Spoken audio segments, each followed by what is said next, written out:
Venice is truly magical. So no matter how much time you have to spend here, you're going to want to make the most of it. We're hoping you have at least 2 days to spend here. And if so, we've got the perfect itinerary for you. Day 1 is all the sites that you came here for. And day 2 is the islands and some quaint neighborhoods, so you get a really good feel for what the authentic Venice is all about. 2 perfect days in Venice. Andiamo! Venice is different from every other city in Italy because it's not built on normal ground. It was built out on a lagoon in the 5th century by refugees fleeing invading armies, and its location out on the water provided a defensible position from future invasions. Over time, it grew into a major maritime power, controlling many parts of the eastern Mediterranean, not just its part of the Italian peninsula. This let it control the trading routes between Europe and the East. The Venetian Republic survived as an independent republic until it was conquered by Napoleon in 1797. Trade, diplomacy, defense, and a whole lot of money. That's why the sites look the way they do. Grand, opulent, clearly intended to impress. Let's start with some quick logistics because this can help a lot. If you're coming by train, you'll arrive at the station Santa Lucia. If you're coming from the airport, you'll arrive on your bus or in a taxi at the Piazza Roma, which is directly across the river from the station plaza.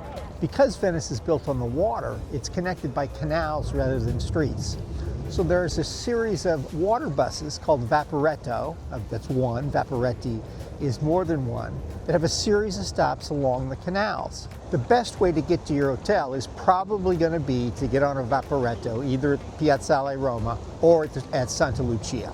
Before you get on the vaporetto, you're going to probably want to buy a pass. An individual ride costs €9.50, while you can get a 24-hour pass for €25, a 48-hour pass for €35, or a 72-hour pass for €45. So it's much more economical since you'll likely be taking a lot of these vaporetti to get from stop to stop around the city. The clock starts on these passes the first time you take the vaporetto, not when you buy it. But you need to validate the ticket at a machine that's clearly marked right outside the entrance to the stop. The first time you do it and every other time that you get on the vaporetto.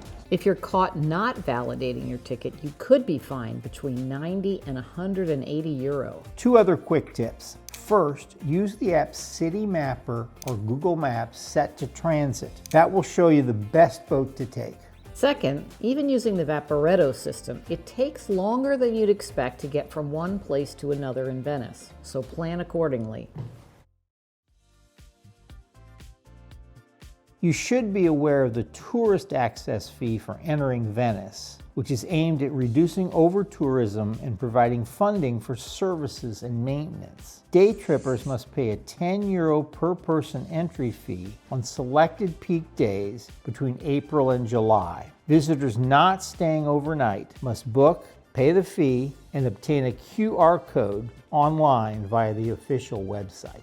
These selected peak days are mostly Friday, Saturday, and Sunday, but check the website. A tip, you can cut the cost to €5 if you pay at least 4 days in advance. This fee doesn't apply if you're staying overnight, since you pay a tourist tax to your accommodation. But importantly, you still need to register and get your QR code, and be prepared to show it and a copy of your accommodation confirmation. It's enforced at Piazza Roma and the Santa Lucia station by personnel wearing a clearly marked bib and an identification card. Normally, we'd say the best time to come to Piazza San Marco is early in the morning at 7 to 8 because there won't be many people here.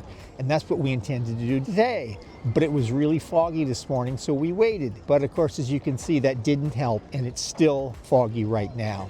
If you do come later in the day, normally it'll be totally full of people. It'll be hard to move around, and you won't be able to get the good pictures you'd like to have of the Basilica and the other buildings around the piazza. The piazza was Venice's main public stage. They held ceremonies, official events, and religious processions here. So it really was the heart of Venice's whole social, political, and religious life. On one end of the piazza is St. Mark's Basilica. It looks unlike any other church that you may have seen in Italy because of its ties to the Byzantine world. Onion-shaped domes, gold mosaics, and just a totally different atmosphere when you go inside the church. In other words, the domes and the gold aren't just a casual design choice. They demonstrate Venice's deep connections with Constantinople and the cultures of the East. So why is the Basilica named after St. Mark? Well, in the 800s, a couple of Venetian merchants smuggled St. Mark's body in here from Alexandria because Venice wanted to claim a major saint as their own. And in fact, his body is still buried under the altar in the Basilica. And that's why the symbol of Venice is the winged lion. It's St. Mark's lion. And once you notice it, you'll see it everywhere. Another major structure in the Piazza San Marco that you'll certainly notice is the campanile, the bell tower that stands next to the Basilica. Normally it's a great place to go to get a view over all of Venice. Now today, because of the fog, it would be a very bad place to go unless you wanted to see fog. Now to go up, you don't have to climb the 300 stairs. There's an elevator, and it only costs €10 to go to the top and come back down. Right next to the Basilica is the Doge's Palace, or the Ducal Palace of Venice. The palace isn't just where the Doge lived. It was basically Venice's headquarters, the place where the government met, where laws were decided, and where major trials played out. A little background about the Venetian Republic is useful here. During its nearly 1,000 years of existence, it was the only major Mediterranean power not ruled by a king. It was ruled by a government elected by the populace. Well, at least the rich and powerful people. The head of this government was the Doge, or Duke. He was selected through an elaborate election system and had a lifetime appointment. But in practice, generally no one was selected Doge unless he was near 70 years or older. This ensured no one man was in power for too long.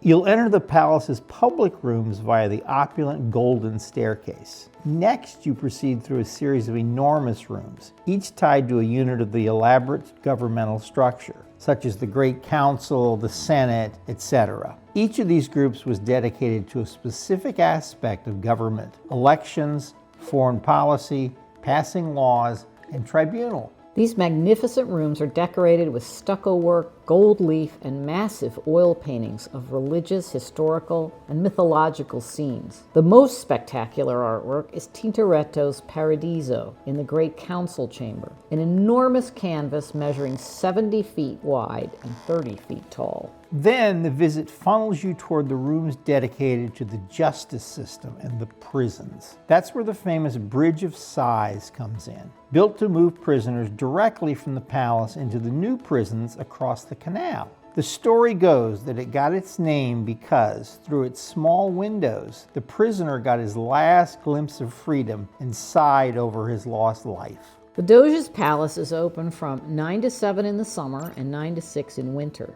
A basic ticket with no tour costs €35 or a reduced rate of €15 for students and seniors 65 plus. There are a couple of add-on tickets you can get which give you access to the palace plus a guided tour of some of the special parts of the building. There are two of these options. You can choose either the Hidden Treasures tour, which covers the Doge's private rooms, or the Secret Itineraries tour, which takes you into offices, Central Archive, the Inquisition rooms where prisoners were tortured, and the original prison cells. In one of these cells, the famous 18th century womanizer Casanova was held, and he later pulled off an audacious escape. Each of these special tickets costs €40 or €20 for students and seniors, and includes access to the main palace rooms. We took the Secret Itineraries tour, which was 70 minutes long. And while it was interesting, by the time we had done the tour and visited the palace, we were exhausted.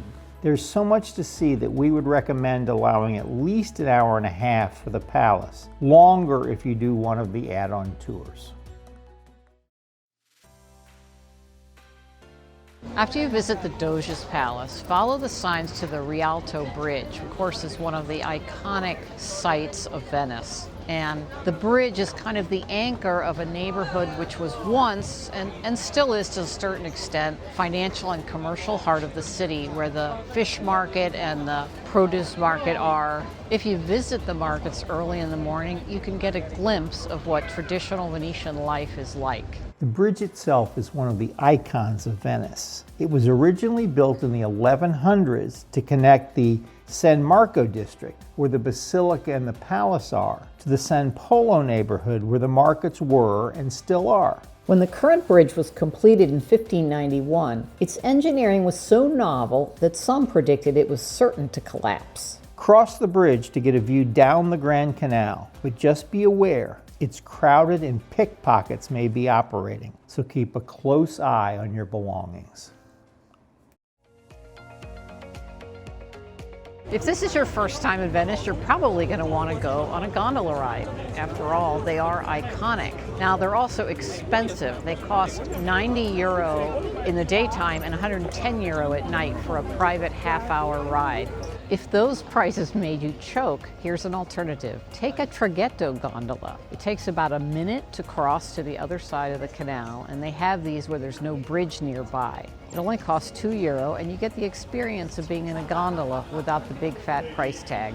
Gondolas used to be used for everyday transport. Venice once had thousands. Now they're used mostly for tourists. You can catch the traghetto gondola at Santa Sofia near the Rialto Market, San Marco, or San Tomás. On this foggy morning in Venice, we're visiting the Peggy Guggenheim collection. Peggy Guggenheim was an American socialite, the daughter of Benjamin Guggenheim, who died on the Titanic. The Guggenheim family had made their money in mining in both North and South America. She moved permanently to Europe in 1929 and started collecting art, moved here to Venice in the late 40s, and assembled this collection for the rest of her life. It was opened partially on a special basis in the early 50s, and then after her death opened completely in 1980. This fabulous collection is actually housed in the palazzo where she herself lived, and it includes works by Kandinsky, Paul Klee, Jackson Pollock, Picasso, René Magritte, Salvador Dali, and others. As you travel down the Grand Canal, one of the most visible things you'll see is a great big dome next to the canal. And this is the church of Santa Maria della Salute, which means St. Mary of Health. And the reason it was built was a particularly strong wave of the plague hit Venice in 1630 and killed about a third of the population. They promised the Virgin Mary that if it went away, they'd build her a church. And they did. So this was started in 1631 and then completed later in the 1630s.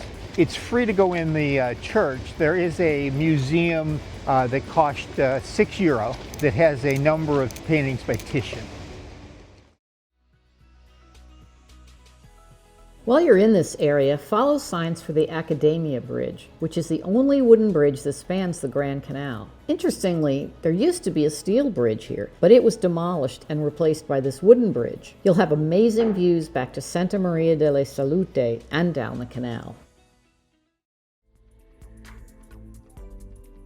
If you'd like to see what the house of a very rich Venetian family in the Renaissance period is, the Palazzo Grimani is the place to go. The building itself is spectacular in its decoration, both in the frescoes on the wall and particularly in the ceilings and other architectural details. Unfortunately, they don't have it furnished from the period, which would make it more interesting, but it's still a very worthy place to go and spend a half an hour or an hour. The Grimani were one of the wealthiest and most influential families in Venice, especially during the 16th century. Antonio Grimani, who was elected Doge in 1521, made his fortune as a merchant trading between Venice and the Middle East. A couple of things that you don't want to miss as you go through all of the rooms is the Tribuna, which was a room that he had specifically made to exhibit his classical statues. And it's really cool because they're all still in there. And then the other thing is, as you go through the rooms, look up, because one of the most fantastic things about it are the ceiling frescoes and ceiling inlay and all the different things they've done to the ceilings are very, very cool.